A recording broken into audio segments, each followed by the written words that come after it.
হিন্দু ধর্মগ্রন্থে গরুর গোশত খাওয়া মানা, এটা যদি কোনো হিন্দু ব্রাহ্মণ ঠাকুর পণ্ডিত পুরোহিত প্রমাণ করে দিতে পারেন, কথা দিলাম আমি আপনার ধর্মে ফিরে যাব। এমনি এমনি কিন্তু মুসলমান হই নাই। আপসব গরুর গোশত খাওয়ার লোভে বোধহয় মুসলমান না। রে মুসলমান না, গরুর গোশত খাওয়ার জন্য এখন আর মুসলমান হওয়ার প্রয়োজন হয় না। অনেক দাদা কাকা জেঠারা গোপনে গোপনে গরুর গোশত খায়, আছে না দাদা কাকা জেঠারা? চ্যালেঞ্জ দেয়া গেলাম, চ্যালেঞ্জ দেয়া গেলাম, যদি আপনার ধর্মগ্রন্থে গরুর গোশত খাওয়া মানা প্রমাণ করে দিতে পারেন, কথা দিলাম আমি আব্দুর রহমান যে আমি আপনার ধর্মে ফিরে যাবো।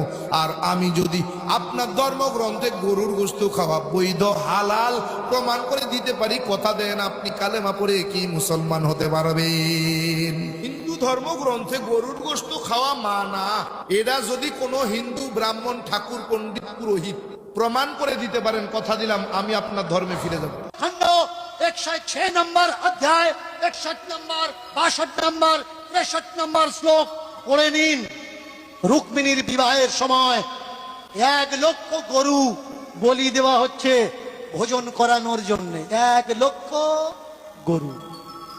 গরু যদি মা হলো, গাই যদি মা হলো, তাহলে রুক্মিণীর বিয়েতে 1 লক্ষ গরু কিভাবে কাটা হচ্ছে নিজেকে প্রশ্ন করেছেন?